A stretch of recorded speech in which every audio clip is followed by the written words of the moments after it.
Before World War I erupted in 1914, the lives of most women across Europe and beyond were confined to the home. In industrialized nations, women were often wives, mothers, and domestic workers. Some had begun entering the workforce in limited roles, factory laborers, nurses, teachers, but political and social power remained elusive. They couldn't vote in many countries, had minimal legal rights, and their work was often undervalued or invisible. But all of that was about to change. The outbreak of World War I didn't just shake the foundations of Europe's political map, it shook the very structure of society. As millions of men were conscripted and sent to the front lines, an enormous gap appeared in the workforce back home. The machinery of war didn't just require soldiers, it needed builders, drivers, nurses, factory workers, and farmers. And women stepped forward in numbers that would transform the social fabric forever. Life before the war, gender roles and expectations. In the years leading up to 1914, women's roles were largely dictated by tradition and limited opportunities. In Britain, women from working-class families often labored as maids, laundresses, or in textile factories. Middle and upper-class women were expected to manage households and raise children. Education for girls was often restricted, and few professions were open to them. Suffrage movements were gaining traction, especially in countries like the UK and the United States, but women's political voices were still muted. They campaigned, protested, and sometimes faced imprisonment, all in pursuit of the vote. Yet mainstream society still believed women's proper place was in the private sphere, not the public or professional one. This backdrop makes the shift during WWWI all the more remarkable. The war didn't just need soldiers, it demanded the full mobilization of societies. Women, once excluded from national decision-making and workforce participation, became essential. When war was declared in the summer of 1914, patriotic fervor swept through Europe. Men lined up to enlist in armies from France to Russia to Britain. Governments, expecting a short conflict, didn't immediately think to mobilize women. But as the months dragged on and casualty lists grew longer, it became clear this was not a short war, and the home front needed reinforcements. In Britain, the Women's Army Auxiliary Corps WHC, Women's Royal Naval Service WARNs, and Women's Royal Air Force WRAF, would later be formed to provide support roles for the military. In France and Germany, women started filling jobs vacated by men, working in factories, government offices, and transportation. The same pattern was repeated in Canada, Australia, Russia, and the United States, once they entered the war. At first, many people doubted women's ability to handle men's work, but the reality on the ground quickly silenced critics. Women proved capable, reliable, and resourceful, and in doing so, they shattered long-standing stereotypes. One of the most iconic wartime roles for women was in munitions factories. In Britain, they were nicknamed munitionettes. These women worked long, grueling hours, assembling shells, fuses, and explosives, often at great personal risk. Exposure to toxic chemicals turned their skin yellow, earning them the nickname Canary Girls. Accidents were common, and safety protocols were rudimentary at best. But these factories were crucial to the war effort. Shells, bullets, and explosives fueled the trenches and artillery bombardments. Women produced them by the millions. They wore uniforms, took pride in their work, and formed tight-knit communities inside the factories. Governments and military leaders quickly recognized that without these women, the war machine would grind to a halt. In Britain alone, nearly 1 million women worked in munitions by the war's end. Similar patterns emerged in France, Germany, and eventually the United States. Food shortages and disrupted agricultural production meant that farming needed workers too. With men away, women stepped into the breach. In Britain, the Women's Land Army was created in 1917. These land girls, many from urban backgrounds, learned to plow fields, milk cows, and harvest crops. In France and Russia, peasant women took on even more responsibility.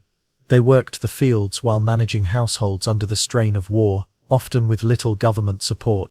These women were the backbone of their rural communities, ensuring that both soldiers and civilians didn't starve. Women's entrance into male-dominated jobs wasn't universally welcome. Some men resented their presence, fearing wage competition or challenging old notions of masculinity. Trade unions sometimes resisted women workers, worrying that it would depress wages or undermine their authority. But women persevered. The urgency of war meant there was little time to argue ideology, and over time, their performance spoke for itself. Factory managers and military officers began to praise their efficiency. Newspapers ran stories of patriotic women doing their duty. The public slowly came to accept that women could handle tough, dangerous, and skilled labor. This wasn't just a temporary shift. For many women, the war was their first taste of independence.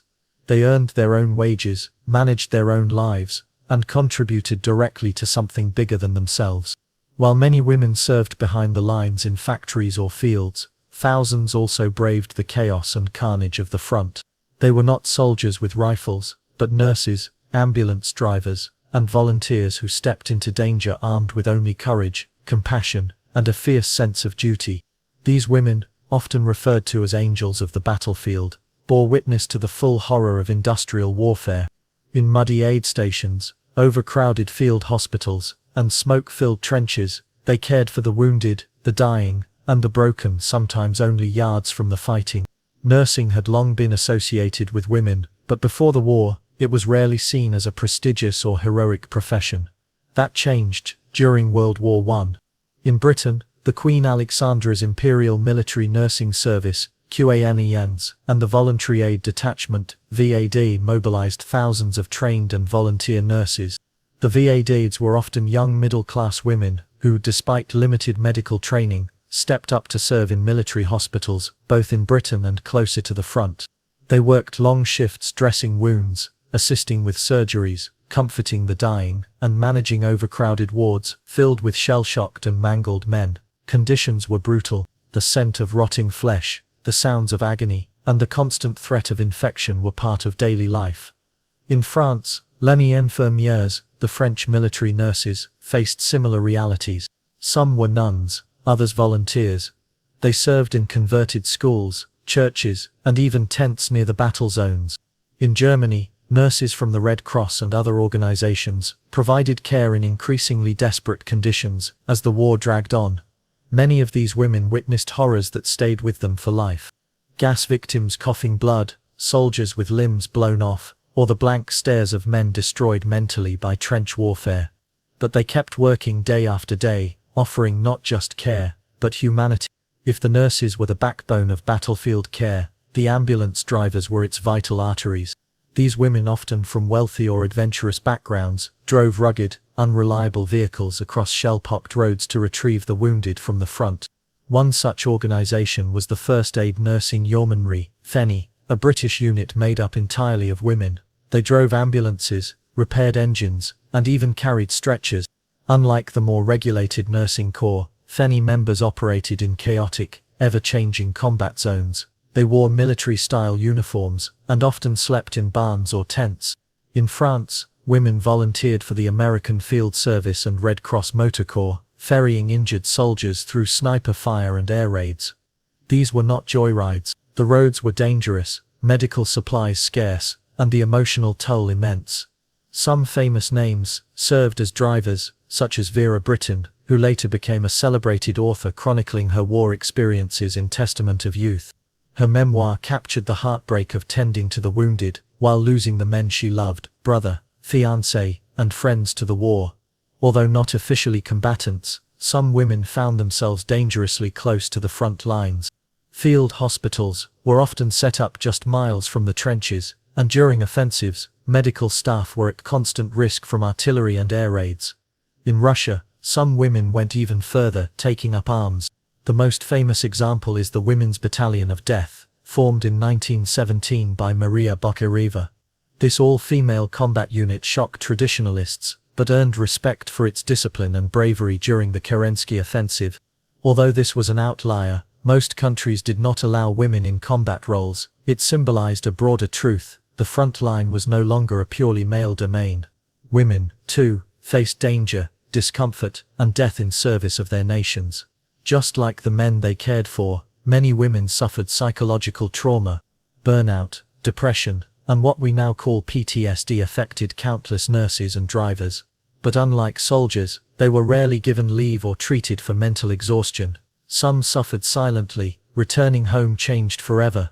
Others poured their grief and frustration into writing, advocacy, or memorial work. Their letters and diaries remain some of the most vivid accounts of WWY's human cost. Women like Elsie Inglis, a Scottish doctor and suffragist, defied orders to go home and sit still, and instead organized all-female medical units that served in Serbia and Russia. She and others became legends, not only for their skill but for their defiance of a system that underestimated them. By the end of the war, it was impossible to deny the bravery and importance of these women. Soldiers wrote home praising the nurses who saved their lives. Officers recommended women for medals, though many were denied due to their gender. Still, a few broke through. Edith Cavell, a British nurse working in German-occupied Belgium, helped over 200 Allied soldiers escape. She was caught and executed by the Germans, becoming a martyr and symbol of heroism. Others received medals and honors from foreign governments. But back home, recognition was slow. Despite their sacrifices, most women were expected to return quietly to domestic life once peace was declared.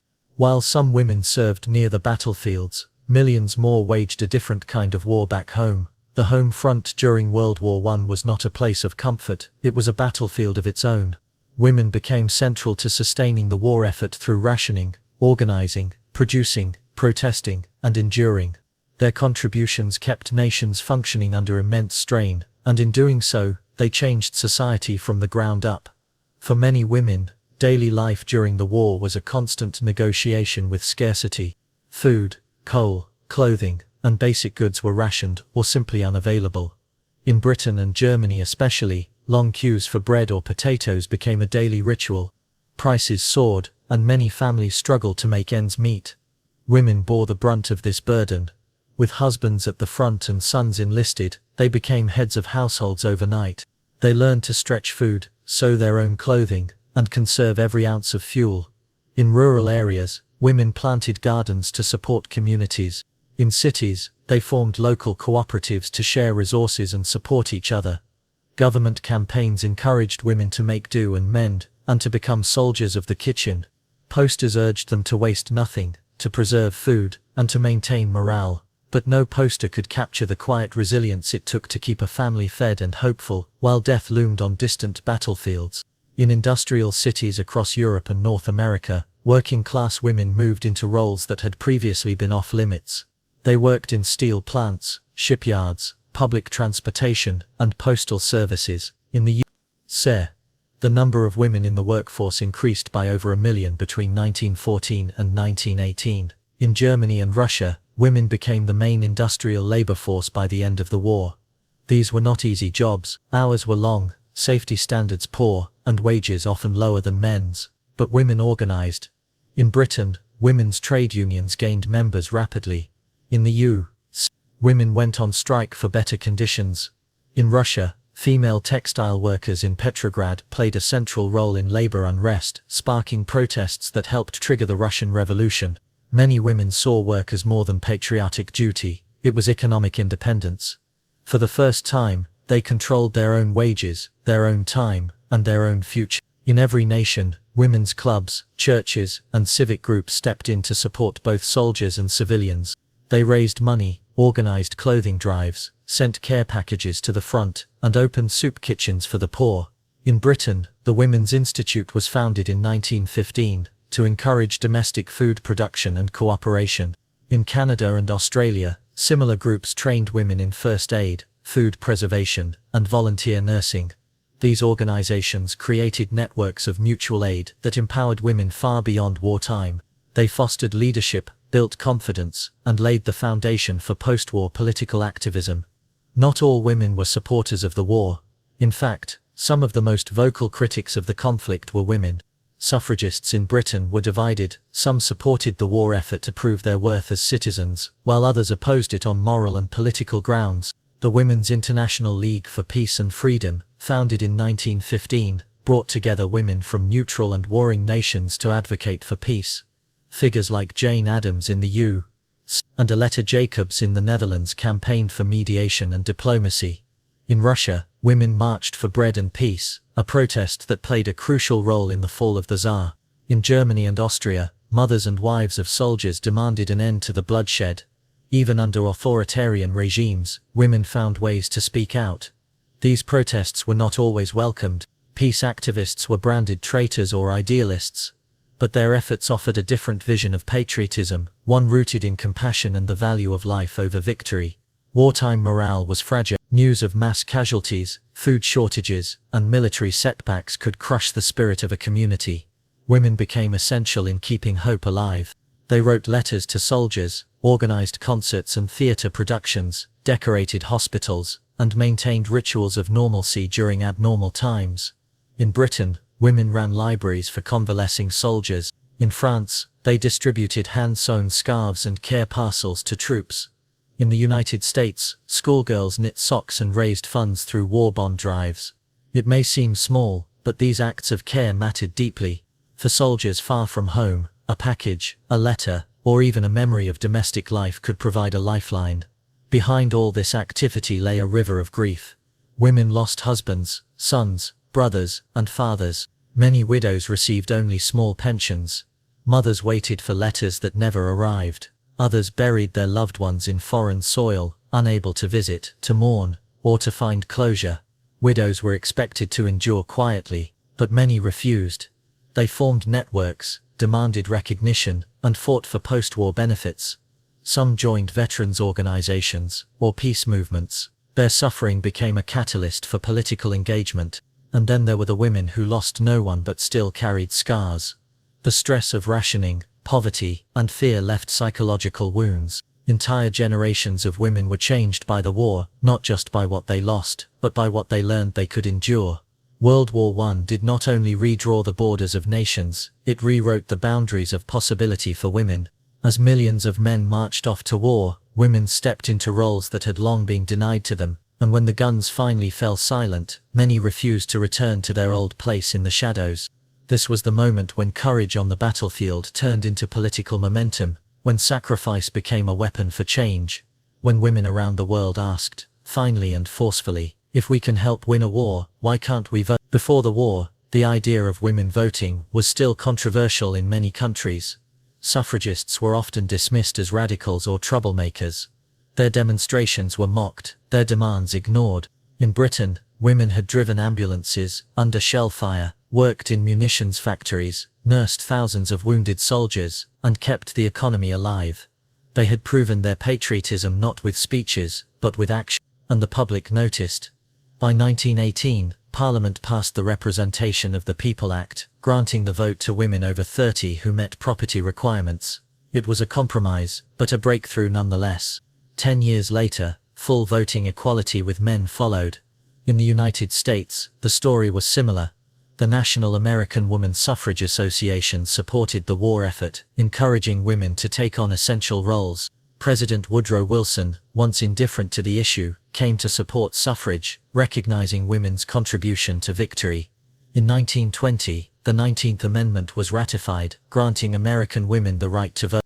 Other countries followed: Canada, 1917, 1919, Germany, 1918, Austria 1918, the Netherlands, 1919, and many others. The war had cracked the old order, and women rushed through the war also re-energized feminist movements worldwide. Activists who had once been seen as fringe, now found themselves at the center of national conversations. In France and Italy, suffragists redoubled their efforts. Though both countries were slower to extend voting rights, the war gave their campaigns new legitimacy. In India, women like Sarojini Naidu, who had supported the British war effort, began linking the struggle for women's rights to the broader movement for national independence. In Africa and the Caribbean, women organized to demand better conditions, education, and recognition for their wartime labor.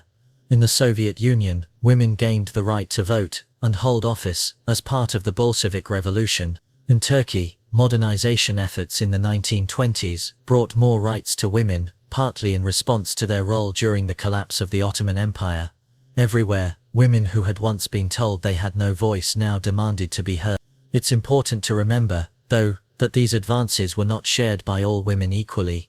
In the United States, black women still faced racist barriers to voting, especially in the South, despite the 19th Amendment.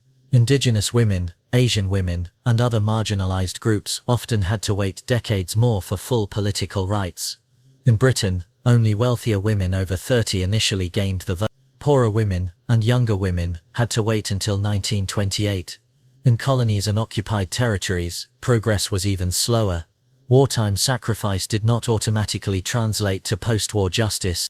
Still, the war had set something in motion. A global conversation, a new understanding. Women had proven not just their value, but their power. Many women, who had entered public life during the war, never went back. Some became union leaders, journalists, doctors, or politicians. Others founded organizations to help widows and veterans. The networks built during wartime, whether for nursing, factory work, or protest, became the foundations of lasting social and political movements.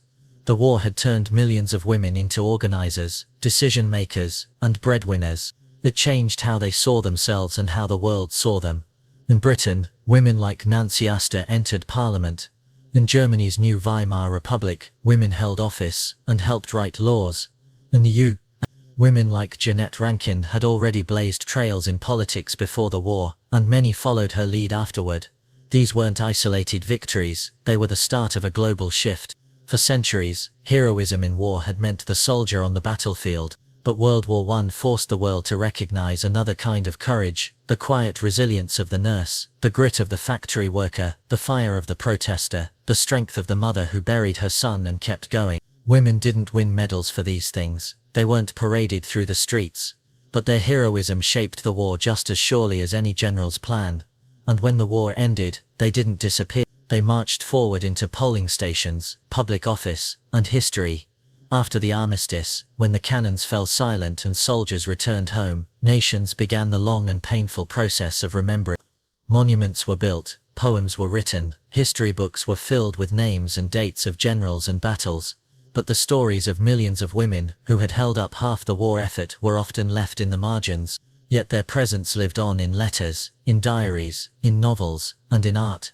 And though history may have looked away for a time, these women left an imprint that would never fully fade. One of the most direct windows into women's experiences during the war came from their own words. Thousands of letters flowed between the front lines and the home front, offering glimpses into fear, longing, grief, and hope. Women wrote to husbands, sons, and brothers in the trenches. They offered comfort, shared news of the children, or described the endless effort of daily life under rationing. Some tried to be cheerful, others let their sorrow seep through the ink. Nurses wrote candidly about treating the wounded, of young men crying for their mothers, of trying to save soldiers with no legs, of burying patients they'd come to know. These were not grand tales of heroism, but deeply human, often heartbreaking accounts of what war truly cost. These letters now sit in archives and museums, their fragile pages speaking volumes about lives once overlooked. While the war produced many famous male poets like Wilfred Owen and Siegfried Sassoon, it also inspired a lesser-known, but equally powerful, wave of women writers. Vera Brittain, who served as a nurse in France, wrote Testament of Youth, a memoir that captured the disillusionment of a generation. Her fiancé, brother, and close friends all died in the war. Her words gave voice to a sense of loss that transcended borders. May Wedderburn Cannon, a British poet and nurse, captured the quiet emotional toll of women waiting for news that might never come. Her verses are filled with restraint, but the grief hums beneath the surface. In Germany, Ricarda Huck and others questioned the blind nationalism that had driven the conflict. In Russia, women wrote about revolution and survival in equal measure. These writers did not glorify war. They remembered its messiness, its silence, its absence. Their stories were often pushed aside in favor of heroic narratives, but they offered something far more intimate, truth. Women artists also responded to the war, both directly and through coded imagery. Anna Airy, one of Britain's first female war artists, painted women working in munitions factories. Her vivid, almost glowing depictions contrasted the grime of machinery with the determination of the workers. Others, like Heather Kollwitz in Germany, used stark black and white drawings to mourn the loss of her own son and to capture the suffering of mothers and widows. Her famous sculpture, The Grieving Parent, stands in a Belgian war cemetery, not far from where her son died. These artworks weren't about glory, They were about sacrifice, grief, endurance. They carried a quiet strength, one that spoke for the millions who didn't carry rifles but still bore the weight of war. Despite these powerful expressions, women's contributions to the war effort were often forgotten or minimized in the post-war years. Many countries urged a return to normalcy. Men reclaimed their old jobs. Women were expected to step back into domestic roles. The factories emptied. The uniforms were put away. The stories were shelved. In some cases, the progress women had made during the war began to erode. Governments reduced support for widows and veterans' families. The women who had filled in during the crisis were told their work had been temporary. Even memorials often focused solely on soldiers, leaving out the nurses, volunteers, and laborers who had also sacrificed. Yet the silence wasn't complete. Some women refused to be written out of history. They formed veterans groups, wrote memoirs, and kept the memory of their service alive. Slowly, their voices began to return. The impact of women in World War I can still be felt today. Their courage laid the groundwork for greater political and social freedoms, not just in the 1920s, but in the decades that followed. During World War II, women would again be called to serve, and they did so with even more force. The lessons of the First World War were clear. Women could be trusted with responsibility, with leadership, with sacrifice. In modern times, the legacy of women in World War I has finally begun to be acknowledged more widely. Museums now dedicate exhibits to their work. Schools teach their stories, and their words once tucked away in drawers are now studied, quoted, and honored. Their journey wasn't just a wartime anomaly, it was the beginning of a transformation.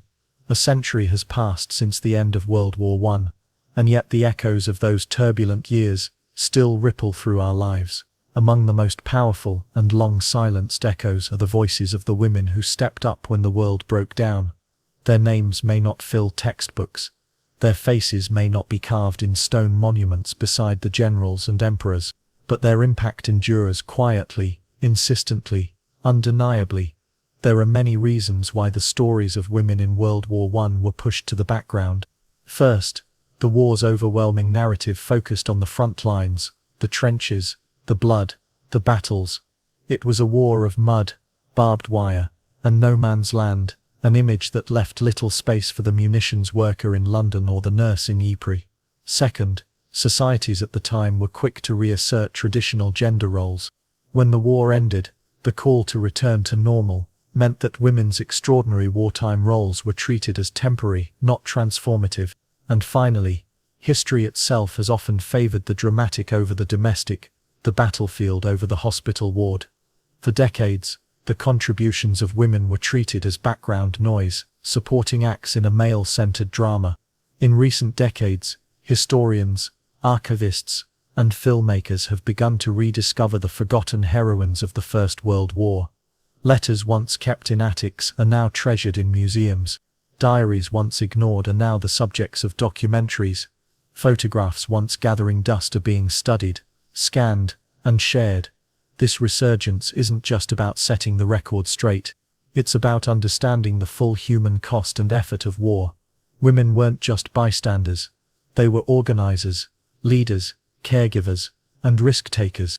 They shaped wartime society and, in many ways, helped shape the peace that followed.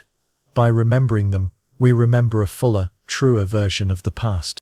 The legacy of women in World War I also offers powerful lessons for today. In times of crisis, pandemics, natural disasters, or wars, women continue to step forward in essential roles. They lead healthcare responses, sustain families, hold communities together, and fight on the front lines of social change. The courage shown by women during WWI is mirrored in the bravery of women today. Doctors battling COVID-19, journalists reporting from war zones, activists standing up against injustice. The message is clear: never underestimate what women can do when the world calls on them. The influence of these women wasn't limited to Europe or North America. Across the globe, World War I triggered shifts in women's roles that had long-term effects. In Africa, women supported the war effort through labor, logistics, and even resistance. In Asia, colonial subjects served as nurses and clerks, laying the groundwork for future nationalist and feminist movements. In the Middle East, women played crucial roles in keeping families and communities alive amid collapsing empires. This wasn't just a Western story, it was a global transformation, and it's time the world recognizes that.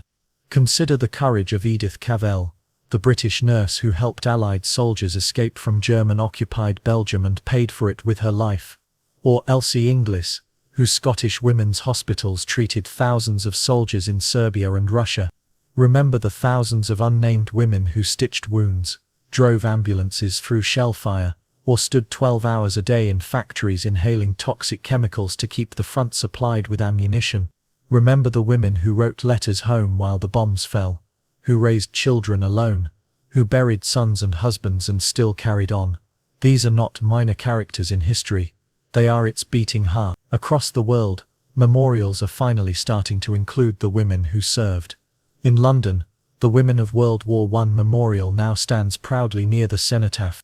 In France and Belgium, new plaques honor the nurses and female volunteers who died in service.